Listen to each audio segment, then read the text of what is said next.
Silakan duduknya.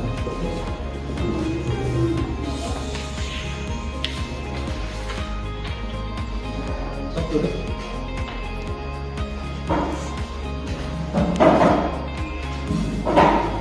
Saya mendapatkan laporan bahwa kemarin Rizka membolos saat Bapak Ibu guru sedang melaksanakan rapat. Betul. Lalu kalian pergi kemana?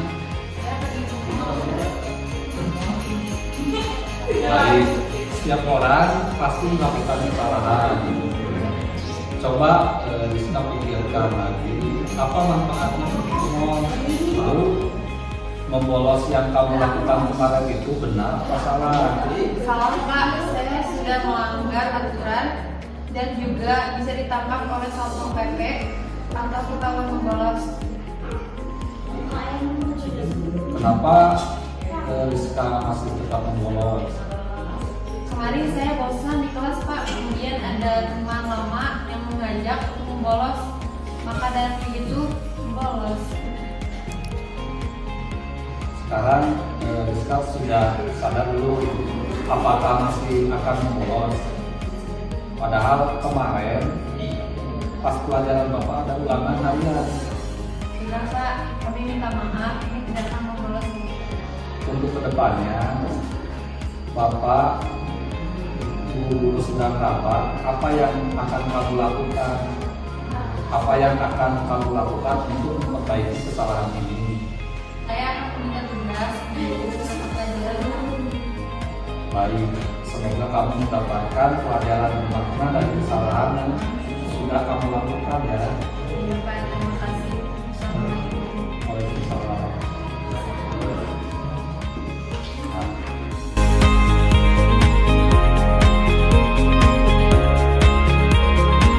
Hari ini akan ada ulangan harian. Silakan buku kalian masukkan semuanya ke dalam tas.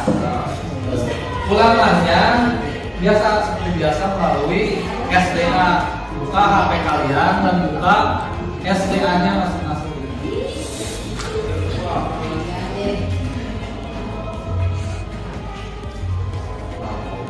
Dan kerjasama ya, kerjakan masing-masing. Tahu mengapa Bapak panggil ke sini?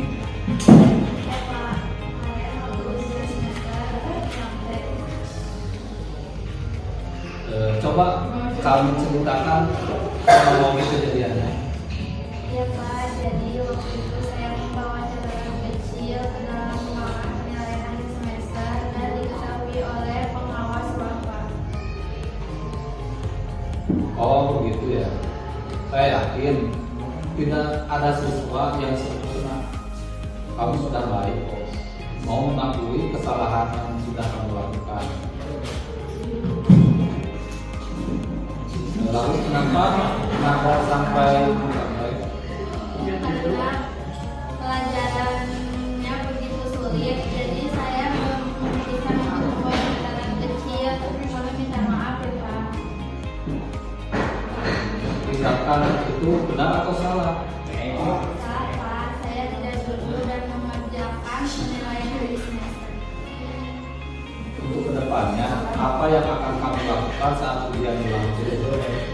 Saya akan belajar lebih tekun Pak dan bertanya kepada guru maupun setelah saya berusaha belajar. Bagus. Bapak, Ibu guru pasti akan dengan senang hati membantu kamu. Waalaikumsalam.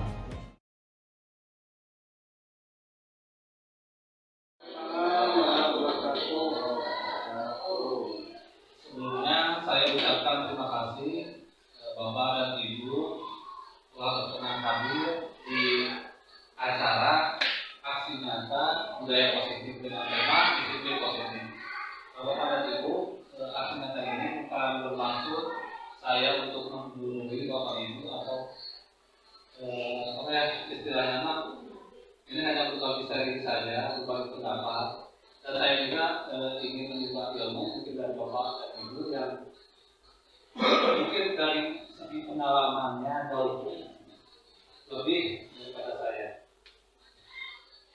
Baik, sebelumnya saya ucapkan terima kasih kepada bapak kepala sekolah yang telah berkenan hadir dalam acara ini, dan juga bapak ibu guru SMA Negeri 1 Sukasari yang saya banggakan.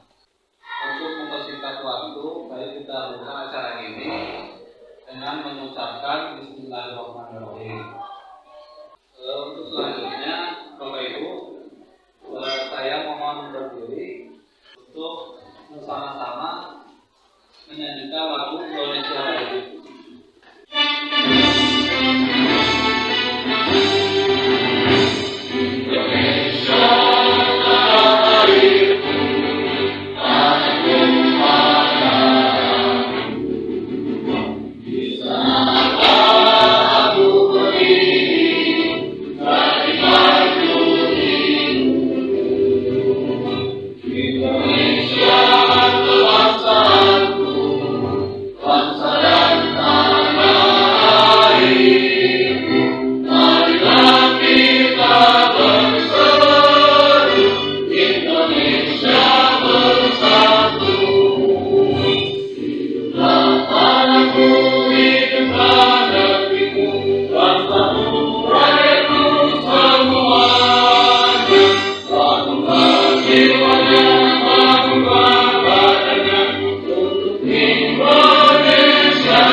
Bapak Ibu dipersilakan untuk duduk kembali.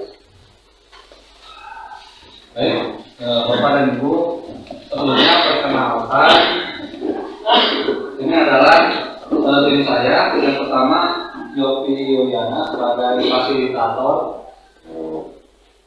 Terus yang kedua, Bobi J. Hartono sebagai pengajar praktis, dan saya sendiri sebagai calon guru penggerak. Untuk agenda kegiatan hari ini, yaitu 1. Disiplin positif, 2. Motivasi perilaku manusia, 3. Posisi kontrol restitusi, 4. Keyakinan sekolah dan keyakinan kelas, 3. Etika restitusi, 5. Etika restitusi, 6. Refleksi, 7. Kesimpulan, 8. Testimoni. 4 kali nanti saya minta sedikit wawancaranya tentang 4 kali atau testimoni Bapak Ibu dari kegiatan ini. Baik, selanjutnya disiplin positif. Bapak Ibu, ini adalah teori disiplin positif menurut Dr. William Glasser. Ada beberapa tahapan. Yang pertama, Anda tidak mengetahui orang lain, hanya Anda yang bisa mengontrol diri Anda. Berarti disiplin itu hanya bisa dikontrol oleh diri sendiri, dan orang lain tidak bisa mengontrol disiplin. Terus yang kedua, semua perilaku memiliki tujuan. Tujuannya yaitu teori motivasi 1 untuk menghindari hukuman. Misalkan kita menggunakan helm ke jalan raya, tentunya motivasinya pasti untuk menghindari hukuman dari polisi. Terus 2, untuk mendapatkan imbalan. Kalau kita misalkan pilihannya, tentu kita akan termotivasi untuk melakukan hal-hal positif. Tapi kalau tidak ada halnya, itu juga kalau tidak ada polisi ya dilupakan helmnya. Dan itu merupakan semuanya adalah motivasi intrinsik. Jadi motivasi Motivasi intrinsik kami dulu yang biasa. Disiplin itu harus dari diri sendiri. Selanjutnya model perilaku menanam kolaborasi menciptakan pilihan baru. Nah, di sini sebagai guru kita memiliki 5 posisi disiplin kontrol. Yang pertama penghukum, terus yang kedua membuat merasa bersalah, yang ketiga teman, yang keempat pemantau. Nah, 1, 2, 3, dan 4 penghukum, pembuat merasa bersalah, teman atau pemantau masuknya ke dalam motivasi intrinsik. Artinya jika kita terapkan pada siswa itu berarti siswa melaksanakan disiplin tersebut karena dorongan dari luar. Nah, yang kelima, guru sebagai manajer. Kalau sebagai manajer ya kita tugasnya memanage orang. Motivasinya termasuk motivasi intrinsik. Jadi siswa lebih diarahkan untuk memotivasi disiplin dari dirinya sendiri. Terus yang selanjutnya yang keempat, realitas kebutuhan kita berbeda. Kita berusaha memahami pandangan orang lain tentang dunia. Setiap orang memiliki gambaran berbeda. Nah, di sini ada 5 kebutuhan manusia. 1, bertahan hidup. 2, kepuasan. 3, kasih sayang. 5, kesenangan. 6, kebebasan. Itu adalah kebutuhan manusia. Selanjutnya ini ada video. Silakan Bapak Ibu menyimak video tentang disiplin.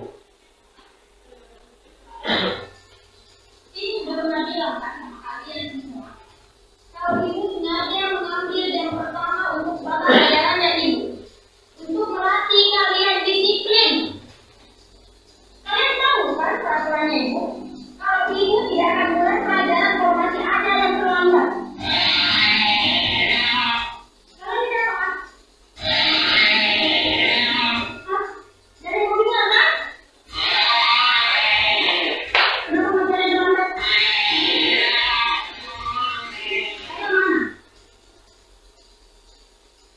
Saya mana? Saya di mana? Ibu tidak bilang. Ibu tidak akan mulai pelajaran kalau ada yang mau. Kasih bilang. Saya. Ibu. Apa ada datang saya? Hah? Ketiduran saya lagi. Nanya saya. Tunggu. Besok ada lah. Jaga. Karena tahu kita semua kan tidak belajar. Besok ibu kan.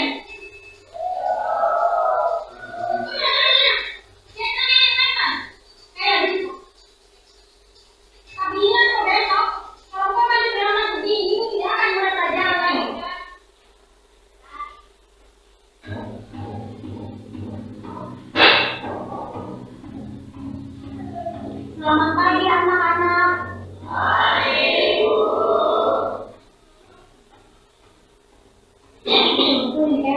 Jaga sobat-sobatmu. Kemarin sudah dilemparin 3 gara terlambat masuk kelas. Ada yang tahu kemana dia? Mana itu? Begini depan. Sekalian pelajaran dulu hari ini. Kok begini terus depan? Ada apa nih?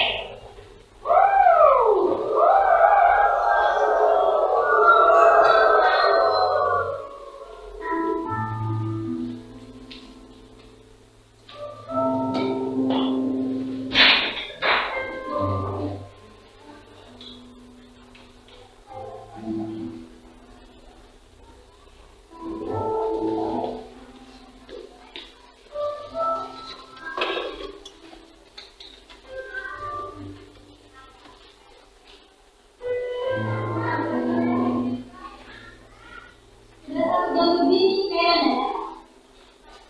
Kira-kira ada dokumen kayak mungkin hari ini tidak masuk nih Bu. Karena aku tidak masuk keuangan.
Baik, sekarang kita ada miskonsepsi tentang kontrol disiplin seperti yang ditayangkan dalam video barusan.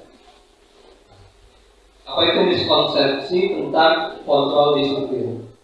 Satu, ilusi guru mengontrol murid. Guru tidak dapat memaksa murid untuk melakukan sesuatu jika murid tersebut memilih untuk tidak melakukannya. Meskipun terlihat guru mengontrol perilaku murid, sebenarnya guru mengontrol perilaku murid, tapi murid melakukannya karena terpaksa. Terus yang kedua, ilusi bahwa penguatan disiplin positif, efektif, dan bermanfaat. Penguatan positif untuk bujukan adalah bentuk kontrol yang mencakup upaya untuk mempengaruhi murid agar melakukan sesuatu perilaku tertentu. Pada akhirnya murid mungkin menyadari kontrol tersebut dan reaksi murid bisa mencakup penolakan atau ketergantungan terhadap pendapat guru dalam usaha mereka. Terus yang selanjutnya, ilusi bahwa kritik membuat orang merasa bersalah dan dapat menguatkan karakter. Kritik dan rasa bersalah digunakan untuk membuat mereka merasa buruk tentang diri mereka dan mengembangkan dialog diri negatif. Terkadang guru mungkin tidak menyadari bahwa mereka sedang melakukan perilaku ini karena pesan negatif seringkali disampaikan dengan cara yang lembut. Walaupun secara lembut, tapi pesannya adalah pesan negatif. Terus, ilusi bahwa orang dewasa memiliki hak untuk memaksa, seperti di video tadi, untuk menerapkan disiplin, guru sampai mengorbankan mungkin orang lain ya, tidak belajar sampai semuanya akhir, dan bahkan membuat siswa tidak belajar karena diri dan sebagainya.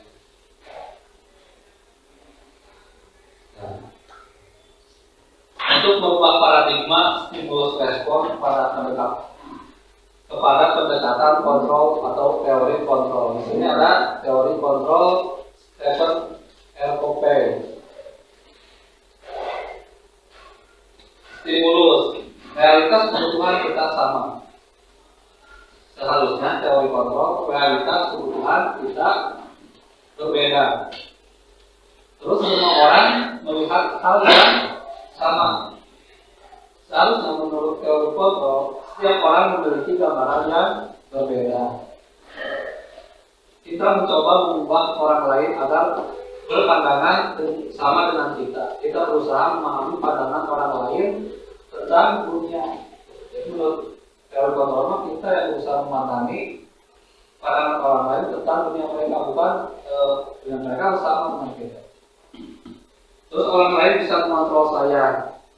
Hanya Anda yang bisa mengontrol diri Anda. Saya bisa mengontrol orang lain, Anda tidak bisa mengontrol orang lain. Memaksa Anda pada saat kejutan gagal. Terus teori kontrol, kolaborasi dan konsensus menciptakan pilihan-pilihan baru. Stimulus respon berpikir menang kalah. Teori kontrol berpikir menang atau win-win solusi. Bapak pendidikan kita Ki Hajar Dewantara menyatakan bahwa di mana ada kemerdekaan, di situ ada disiplin yang kuat. Sesungguhnya disiplin itu berasal dari self disiplin, yaitu kita sendiri yang mewajibkan kita dengan segala-galanya.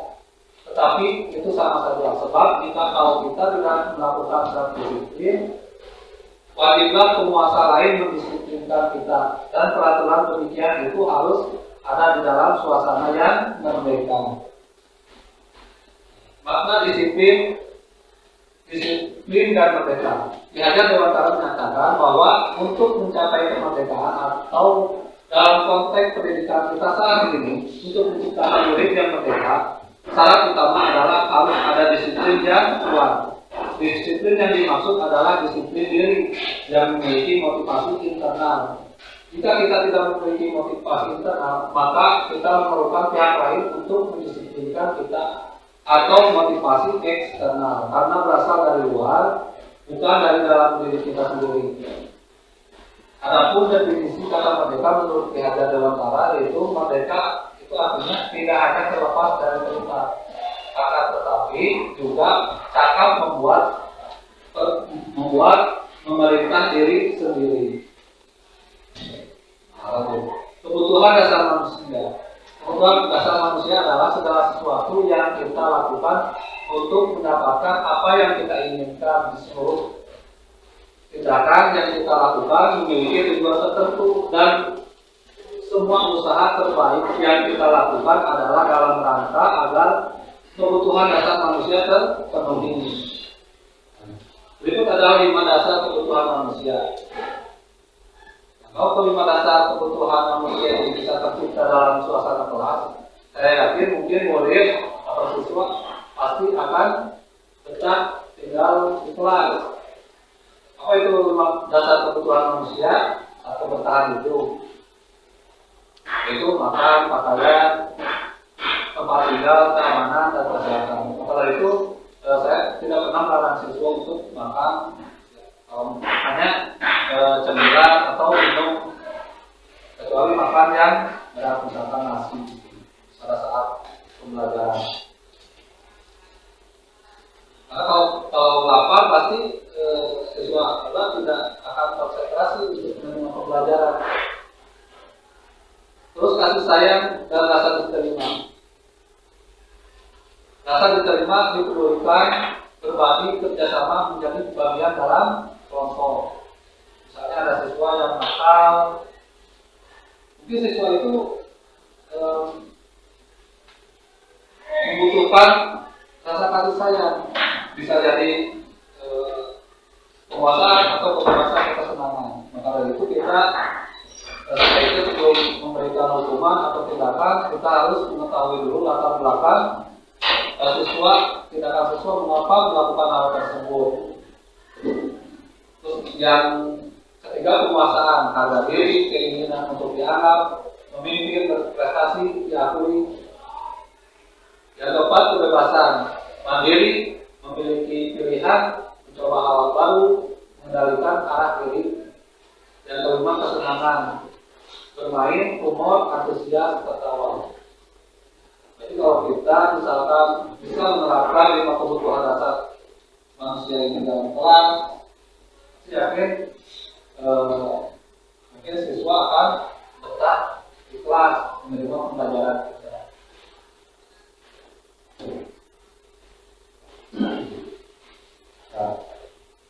Produk teori motivasi manusia perilaku manusia. 1. Motivasi eksternal, yang tadi untuk menghindari ketidaknyamanan atau hukuman. 2. Motivasi eksternal, untuk mendapat imbalan atau harga diri dari orang lain. 3. Motivasi internal, untuk menjadi orang yang mereka inginkan dan menghargai diri sendiri dengan nilai-nilai mereka percayai. Nah, ini adalah tujuan motivasi dalam pendidikan kita.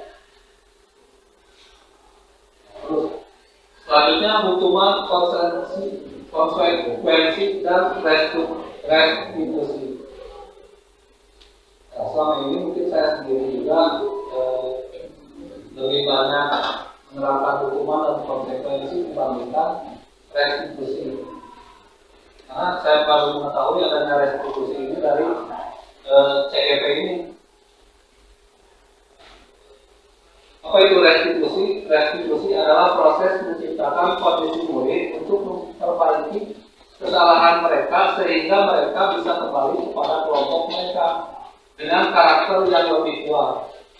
Restitusi juga merupakan proses kolaborasi yang mengajarkan murid untuk mencari solusi masalah mereka dan membantu mereka berpikir tentang orang seperti apa yang mereka inginkan dan bagaimana mereka harus memperlakukan orang lain. Selanjutnya, hukuman. Ini adalah tabel hukuman, konsekuensi, dan restitusi. Untuk hukuman tidak terencana atau tiba-tiba. Murid tidak tahu apa yang akan terjadi atau tidak dilibatkan. Bersifat satu arah berupa hukuman fisik atau fisikil. Konsekuensi terencana atau disepakati sesuai dengan peraturan. Murid tetap dibuat tidak nyaman. Sikap guru selalu memonitor murid. Terus restitusi, proses menciptakan murid memperbaiki kondisi kesalahan. Proses yang mengajarkan murid untuk mencari solusi sendiri dengan kolaboratif. Selanjutnya di sini ada identitas gagal dan identitas sukses. Identitas gagal, hukuman. Murid atau anak belajar menyembunyikan kesalahan. Konsekuensi, murid, anak belajar taat peraturan. Restitusi, murid atau anak belajar memecahkan masalah. Hukuman, mencoba mengontrol anak dengan penguatan negatif. Konsekuensi mencoba mengontrol anak dengan penguatan positif. Restitusi, anak paham bahwa dirinya sendiri yang pegang kendali kontrol. Dampak pada murid: marah-marah, merasa bersalah, rendah hati, mengasingkan diri, tiba-tiba tidak diharapkan atau sangat melukai. Konsekuensi: kehilangan hak, waktu jeda seorang anak atau take out, penahanan atau detention. Restitusi, murid atau anak tidak kehilangan waktu namun bersemangat untuk memperbaiki diri. Hukuman, dibuat guru. Menyakitkan, guru menjalani konsekuensi dengan menyalahkan, mengkritik, menyindir, merendahkan. Konsekuensi, membantu guru menyatakan peraturan, melakukan peringatan dan menerapkan konsekuensi. Sedangkan restitusi, menguatkan guru menyebutkan keyakinan kelas, membimbing kerangka acuan berpikir. Restitusi murid atau anak.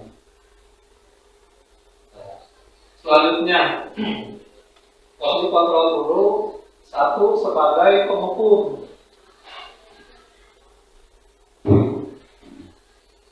Seorang guru menghukum bisa menggunakan hukuman fisik maupun verbal. Orang-orang yang menjalankan posisi penghukum senantiasa menguatkan bahwa sekolah merupakan sistem atau alat yang lebih menekan kepada murid-murid lebih dalam lagi. Hasilnya, siswa merasa terus-menerus dihukum atau diintimidasi oleh guru dan dapat mengalami penurunan motivasi belajar, penurunan percaya diri, serta merasa tidak aman dan tidak nyaman di lingkungan sekolah. Juga tindakan penguatan yang lain tidak proporsional dengan pelanggaran dapat merugikan hubungan antara guru dan siswa. Ini misalkan ya di sekolah ini melakukan hubungan anak itu, contohnya gerbang bawah, gerbang atas kita jaga dengan ketat. Anak memang taat, tidak lewat gerbang bawah, gerbang atas, tapi lewat gerbang belakang atau bawah. Jadi bukannya taat, malah anak lebih mencari celah untuk melakukan kesalahan yang lain. Nah, itu sebagai penghukum. Terus kalau selanjutnya membuat rasa bersalah, pada posisi ini biasanya guru akan bersuara lebih lembut. Membuat rasa bersalah akan menggunakan keheningan yang membuat orang lain merasa tidak nyaman, bersalah atau rendah hati. Hasilnya, ketika siswa terlalu sering atau tidak adil diberikan perasaan bersalah, maka mereka akan mengalami stres, anksitas, perasaan bersalah yang konstan atau tidak adil, dan penurunan harga diri. Ini bisa mengganggu perkembangan akademik dan emosional mereka. Terus sebagai teman, guru pada posisi ini tidak akan menyakiti murid, namun akan tetap berusaha atau berupaya mengontrol murid melalui persuasi. Posisi teman pada guru bisa negatif atau bisa positif. Positif di sini berupa hubungan baik yang terjalin antara guru dan murid.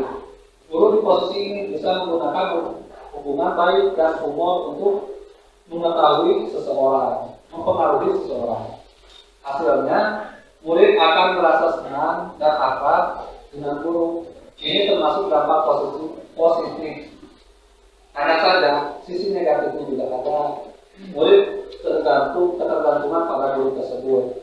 Bila ada masalah, dia merasa bisa mengandalkan guru tersebut untuk membantunya.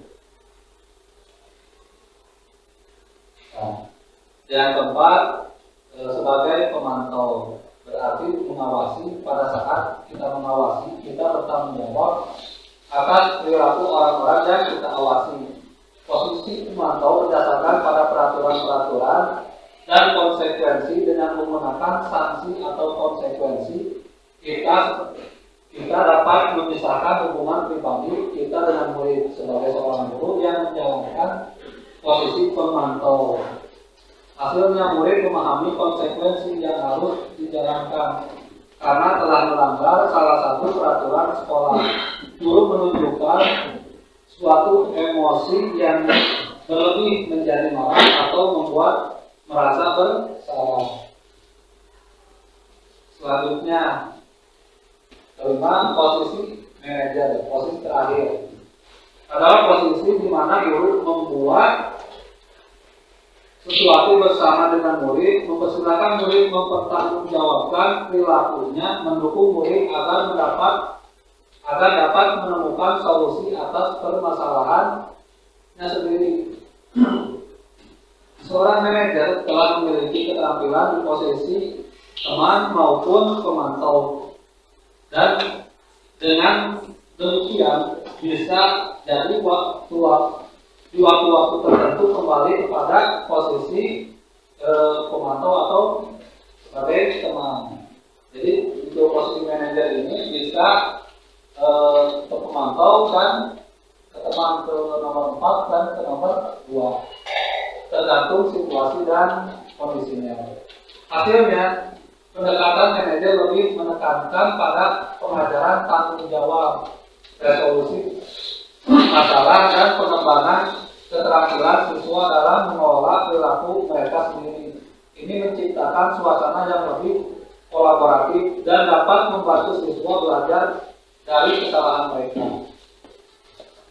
Memang untuk merubah sesuatu itu tidak instan ya, tidak harus ada berjuang. Tidak seperti posisi kalau kita sebagai pemimpin dengan instan mungkin murid kita bisa mengontrol disiplin, tapi itu hanya sementara, hanya pada saat itu. Sementara kalau untuk posisi manajer, kita bisa merubah perilaku murid untuk ke depan dan bisa lebih abadi. Seperti itu. Nah, selanjutnya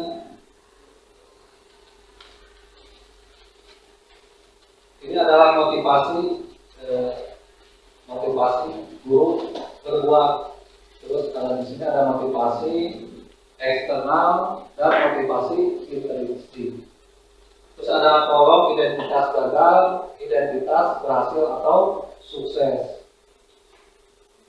Identitas gagal perilaku kontrol negatif, identitas berhasil atau sukses perilaku kontrol positif. Terus ada perilaku kontrol diri. Perilaku kontrol diri itu pasti tentunya akan lebih abadi ya, lebih menengah karena berasal dari diri sendiri, dan itu adalah tujuan pendidikan kita untuk membuat anak lebih bisa mengontrol dirinya, disiplin dirinya. Nah, di sini ada guru berbuat. Satu sebagai penghukum, menghardik, menunjuk-nunjuk, menyakiti, menyindir, membuat rasa bersalah, berceramah, menunjukkan kekecewaan yang mendalam. Teman, membuatkan alasan-alasan untuk muridnya. Pemantau, menghitung dan mengukur. Manajer mengajukan pertanyaan-pertanyaan. Guru berkata, kalau berbuat, sekarang berkata, kalau kamu tidak melakukannya, saya akan kasih nilai 0 misalnya. Kamu sudah mengecewakan ibu dan bapak untuk membuat rasa bersalah. Kamu sudah mengecewakan ibu dan bapak. Terus sebagai teman, lakukan untuk bapak dan ibu ya. Sudah, nanti bapak ibu bantu bereskan. Sebagai pemantau, apa peraturannya, apa konsekuensinya atau sanksinya, apa yang telah kamu lakukan, apa yang terjadi sekarang. Terus sebagai manajer, apa yang kita yakini, apa yang kamu yakini hal tersebut. Kalau kamu meyakininya, kamu memperbaikinya. Kalau kami memperbaikinya, jadi kira-kira hal tersebut akan menggambarkan apa tentang diri kamu. Ini untuk guru berkata, hasilnya penghukum, memberontak, pendendam, menyalahkan orang lain, membuat rasa bersalah, menyembunyikan, menyangkal, berbohong, teman, ketergantungan, pemantau, menyesuaikan, bisa diawasi, manajer, menguatkan watak atau karakter. Nah, kalau tadi di posisi guru, sekarang di posisi murid. Murid berkata, saya tidak peduli, aman, misalkan sebagai penghukum, membuat rasa bersalah, maafkan saya Pak. Teman, saya berpikir Bapak Ibu teman saya, pemantau, saya akan dapat berapa bintang kalau melakukan hal ini. Jika sudah melakukan hal tersebut, saya akan mendapatkan apa ya? Dan untuk manajer, bagaimana caranya agar saya bisa memperbaiki keadaan ini? Saya akan memperbaiki masalah ini dengan terus dampaknya pada murid, mengulangi kesalahan, penghukum mengulangi kesalahan, berulang kali perilaku menjadi agresif. Selanjutnya, pembuat rasa bersalah, rendah hati, merasa gagal dan tidak berharga. Sebagai teman, tergantung, tidak mandiri dan tidak bisa memutuskan. Sebagai pemantau, memiliki beretika pada dampak pada diri sendiri, mendapatkan hadiah atau mendapatkan hukuman. Selanjutnya, manajer, mengevaluasi diri, bagaimana menjadi diri yang lebih baik. Selanjutnya, kelihatan dengan dunia berkualitas. Penghukum murid meletakkan guru di luar dunia berkualitas. Membuat rasa bersalah, murid meletakkan guru di dalam dunia berkualitas. Sebagai teman, murid meletakkan guru sebagai orang penting dalam dunia berkualitas. Sebagai pemantau, murid meletakkan guru peraturan di dunia berkualitas. Sebagai manajer, murid menempatkan dirinya sebagai individu positif dalam dunia berkualitas. Selanjutnya, mengapa keyakinan kelas atau keyakinan sekolah? Mengapa tidak peraturan kelas atau tidak peraturan sekolah saja? Tadi, mengapa kita memiliki peraturan tentang penggunaan helm pada mengendarai kendaraan roda 2 atau motor? Mengapa kita memiliki peraturan tentang penggunaan masker dan mencuci tangan? Tentu jawabannya Bapak Ibu sudah mengetahui, perlu ditanyakan kembali. Tidak perlu ditanyakan apa jawabannya. Selanjutnya, keyakinan kelas bersifat lebih abstrak daripada peraturan, yang lebih rinci dan lebih konkret. Keyakinan kelas berupa pernyataan universal. Pernyataan keyakinan kelas senantiasa dibuat dalam bentuk positif. Keyakinan kelas hendaknya tidak perlu banyak sehingga mudah diingat dan dipahami oleh semua warga kelas.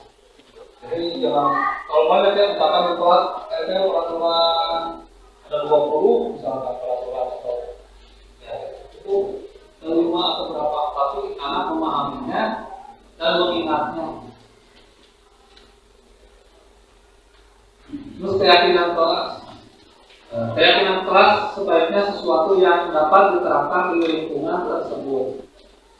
Semua warga kelas hendaknya ikut berkontribusi dalam membuat keyakinan kelas lewat kegiatan curah pendapat.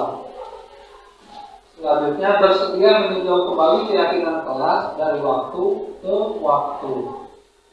Nah, ini adalah contoh keyakinan kelas yang saya buat di kelas 10, khususnya pada pelajaran Oke, lupa. Untuk kelas 10, setiap anggota kelas perlu belajar. Setiap anggota kelas perlu senang. Setiap anggota kelas perlu melakukan tugas. Setiap anggota kelas perlu saling menghargai. Setiap anggota kelas merasa aman.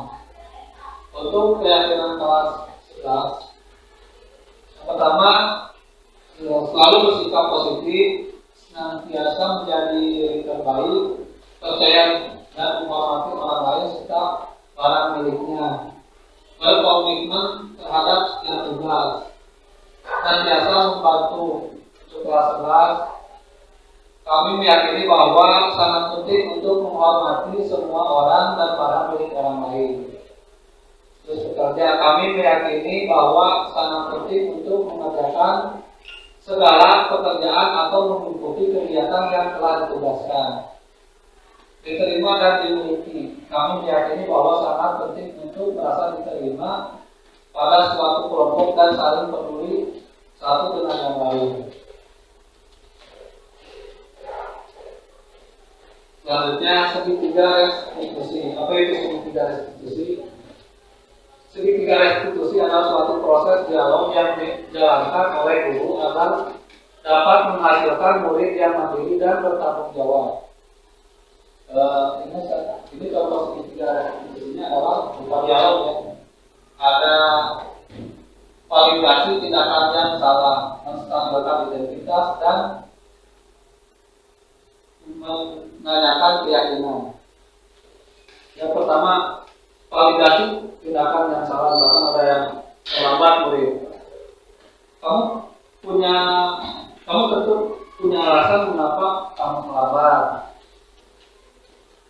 Apakah ada cara yang lebih efektif agar kamu misalkan tidak terlambat ke sekolah?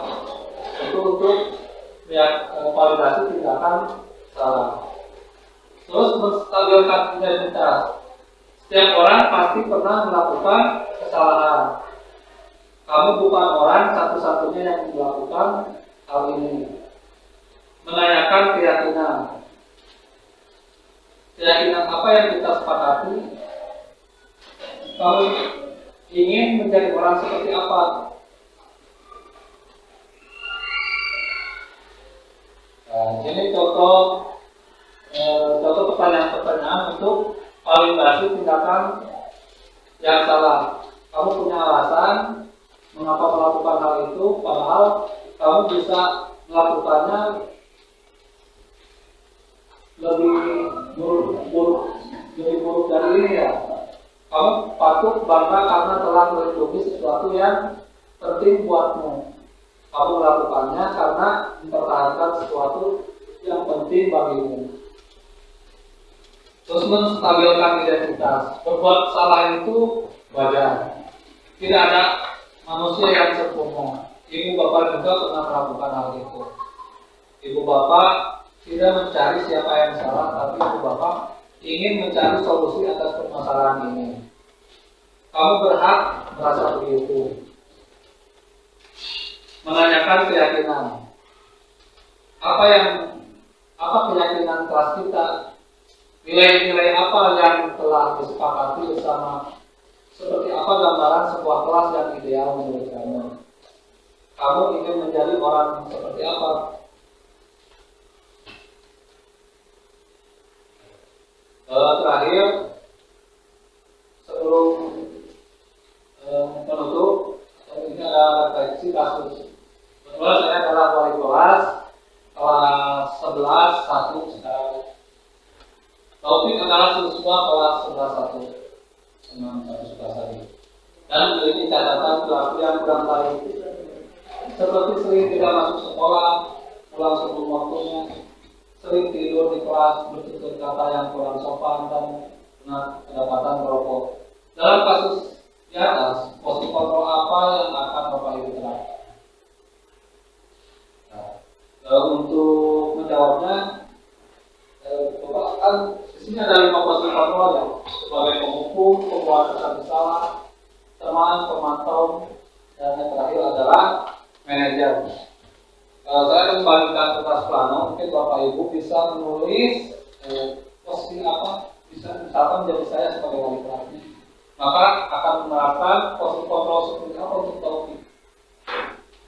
Nah, sebenarnya kita ketahui Taufik itu naik kelas juga kan kemarin itu salah.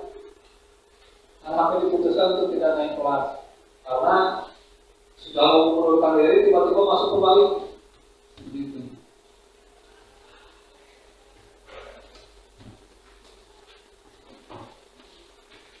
Saya tidak akan menanyakan kenapa Bapak memposisikan kontrol sebagai hukum, kenapa memposisikan kontrol sebagai tempat dasar bersama.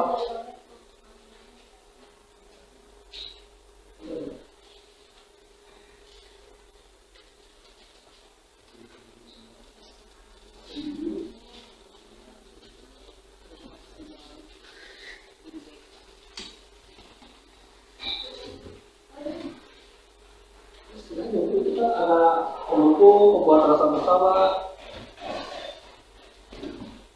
posisi sebagai teman.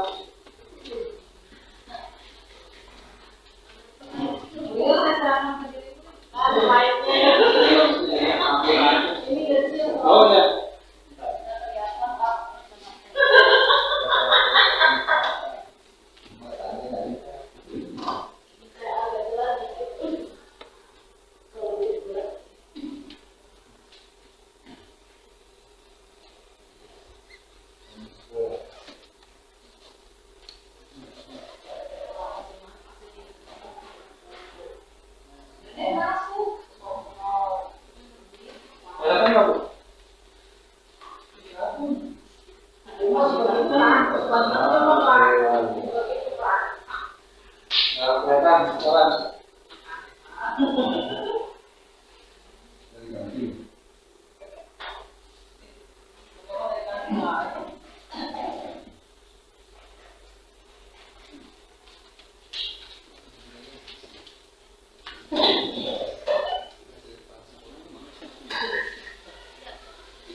Seorang terjahat atau kriminal pun juga sebelum dihukum pasti melewati sebuah persidangan, ya, ditetapkan hukumannya. Dan kita mungkin untuk menghukum ini tidak cocok lah terapkan di sekolah.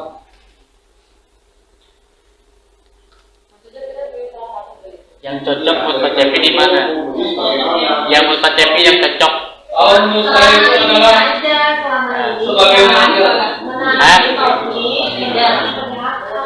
Bapak bisa tadi dikuras pernyataan, kasih alasannya tidak tahu. Kalau untuk di dalam disiplin positif ini seharusnya memposisikan sebagai manajer karena kita harus mengetahui latar belakangnya mengapa Taufik berbuat begitu. Dan kemarin untuk Taufik sendiri ternyata Taufik ini adalah seorang anak yang kalau menurut saya karena bapak ibunya sudah bercerai dan dia tinggal selama ini dengan neneknya.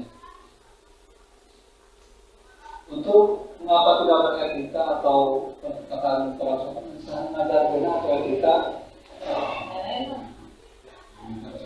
dan sudah keluarkan lingkungannya juga tidak mendukung karena tapi mungkin bergaulnya dengan orang-orang yang lebih dewasa Terus satu hal yang mungkin selain sisi negatif yang kata Taufik, sisi positifnya dia itu kan kita waktu di Munofi ketemu ya Taufik. Dia itu rajin bekerja membantu Munofi, bahkan kondisi sedang sakit pun juga tidak enak badan. Ada tugas saya itu mengadakan makanan atau jadi itu untuk mendapatkan uang juga sambil bekerja. Bayangkan itu. Mungkin saya sendiri itu tidak akan sama di sekolah yang saya kalau kalian apalagi ini untuk Taufik tapi kalau untuk bekerja dia sangat ragu. Mungkin di sini positifnya, sini negatifnya dia jarang masuk sekolah, bahkan di sekolah juga sering tiduran kelas. Kalau ditanya oleh guru seperti ini mengajar berkelas,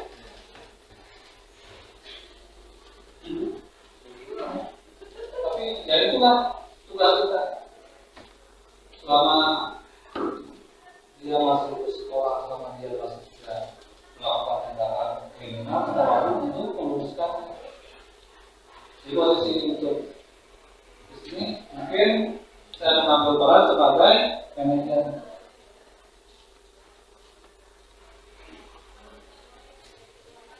Baik Bapak Ibu, kalau sudah kita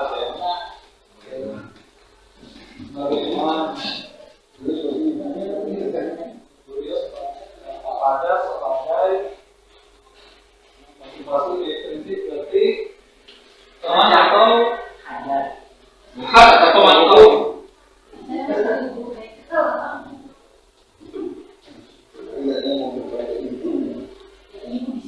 membuat merasa bersalah. Seperti apa? Mau jadi apa? Membuat merasa bersalah. Jadi apa? Manajer dan teman. Oh ya. Aman eksekusi. Selanjutnya, terima kasih Bapak Ibu. Mungkin ini juga akan menjadi bahan pertimbangan saya untuk menangani Taufik. Tapi tidak menembak tutor ya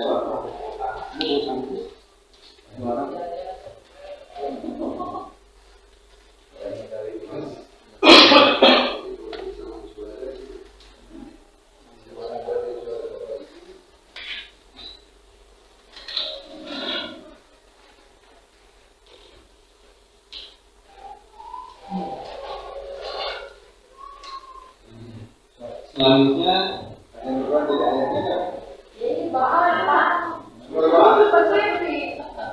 Selanjutnya kesimpulan pendekatan yang disebut yang sebelumnya sangat penting dalam membantu anak menghadapi kesalahan mereka dengan cara konstruktif dan mendukung pertumbuhan mereka.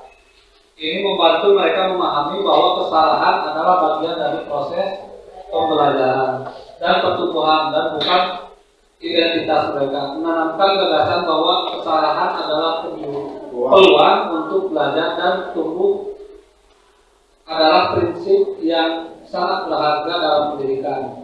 Dengan mendekati anak dengan empati, kita dapat membantu mereka merasa lebih nyaman dan belajar diri dari kesalahan mereka dan mengembangkan kemampuan untuk mengatasinya. Sebelum diakhiri, kalau ada pertanyaan, boleh Pak. Sama Oke, gini ya. di video temanya Baik. berdiri Buyo dari di video. Siapa yang bilang? Baik Pak Cepi, terima kasih untuk kesempatannya. Luar biasa materinya. Sama-sama diingatkan kembali ya peran kita semua di sini sebagai guru, khususnya dalam mendisiplinkan anak. Yang ingin saya tanyakan Pak Cepi, kalau tadi contohnya hanya untuk satu orangnya, anak Bapak itu Taufik. Nah, kalau yang saya tanyakan adalah bagaimana cara untuk menumbuhkan siswa-siswa kita gitu. Secara general gitu, tidak ke person ya. Jadi kalau tadi kan hanya untuk topiknya, boleh dong berbagi tips bagaimana sih Bapak tips and trick bagaimana biar disiplin di sekolah kita ini bisa lebih baik menurut Bapak seperti apa? Itu saja. Terima kasih. Terima kasih Bu Rio atas pertanyaannya dan luar biasa sekali ini pertanyaannya. Seharusnya untuk mendisiplinkan ini ya karena pertanyaannya seharusnya untuk kesiswaan, tapi ya kalau menurut kopi ini karena ya kesiswaan karena lebih sering bertemu dengan siswa untuk mendisiplinkan. Tapi kalau untuk pembelajaran disiplin positif ini adalah salah satunya dengan cara segitiga restitusi ini diterapkan dalam kegiatan sehari-hari, misalnya di kelas. Kita tidak dulu sebagai penghukum gitu.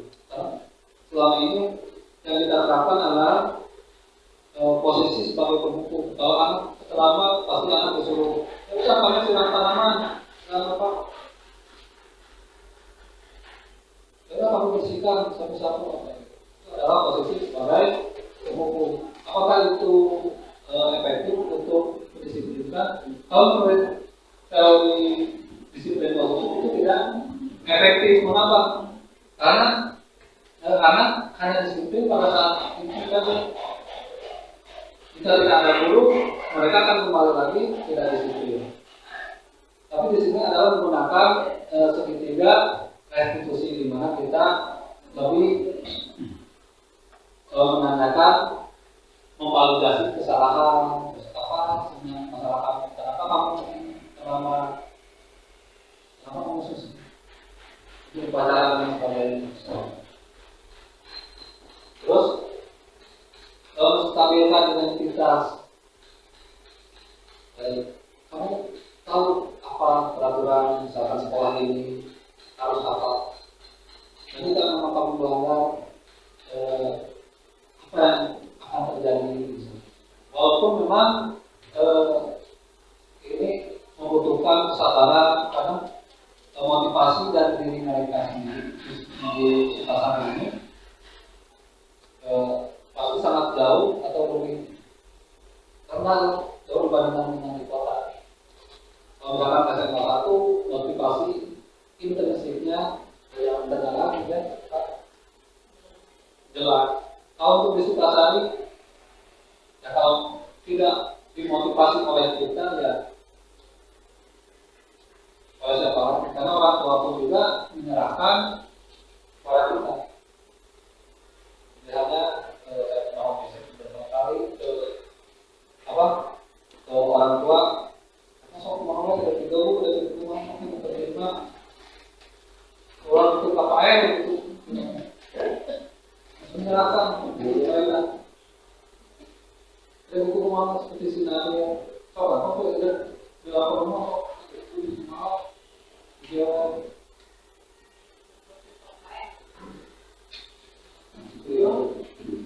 jadi memang untuk menerapkan restitusi ini kita memerlukan kesabaran.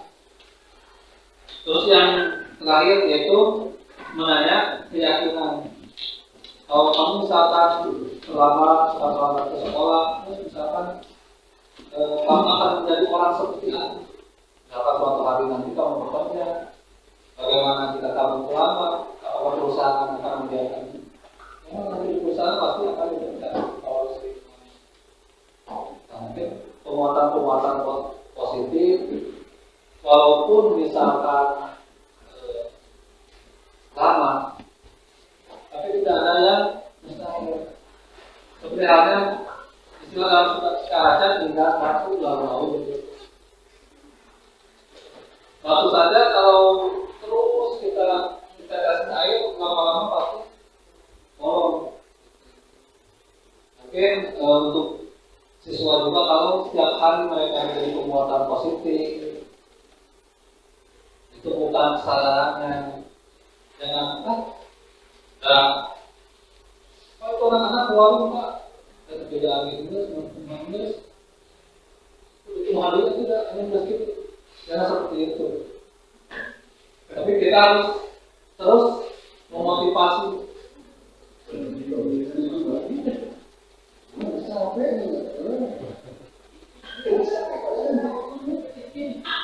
Nah, itu adalah teori disiplin positif. Ya, ingat terus mengingat. Mungkin demikian Bapak Ibu, aksi nyata saya ini saya sekali lagi tidak bermaksud untuk menggurui Bapak Ibu, tapi saya ingin berbagi pemahaman, terutama untuk menjalankan tugas CIP.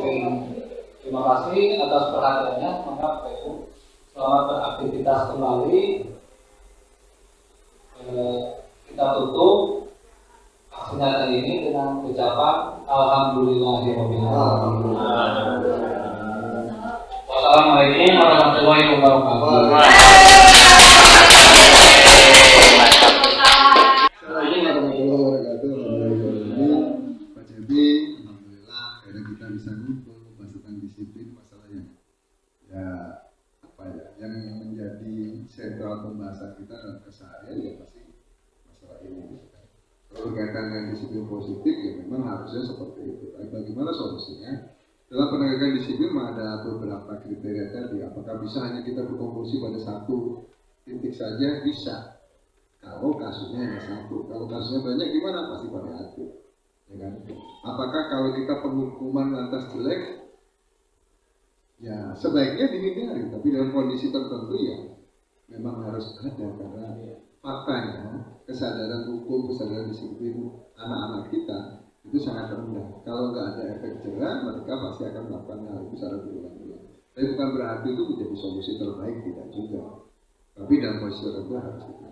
Nah, kalau memang kondisi yang terbaik dari semuanya, anak-anak sudah mulai sadar tentang pentingnya disiplin, tentang pentingnya masa depan, kesadaran diri sudah sangat tinggi, maka pola manajer itu menjadi solusi yang memang sangat baik. Dan itu harus ditetapkan. Nggak boleh. Contoh video yang ditayangkan tadi menggambarkan betapa cerobohnya seorang guru ketika menegakkan disiplin dan betapa lemahnya guru dalam penegakan disiplin ketika anak-anak yang lain melempari seseorang yang kesiangan dengan kertas atau apapun itu tanpa ada proses pengambilan. Ini tidak diperbolehkan. Itu jadi bullying kan. Kalau udah jadi bullying itu jadi kecelakaan untuk semuanya dan itu akan berisiko banyak. Jadi Bapak Ibu, apa yang dilakukan Pak Cepi ini hal yang baik. Memang ketika melakukan pendekatan yang win-win solution tadi, pola manajer menjadi sangat penting digunakan. Itu barangkali. Oke, makasih banyak. Assalamualaikum warahmatullahi wabarakatuh.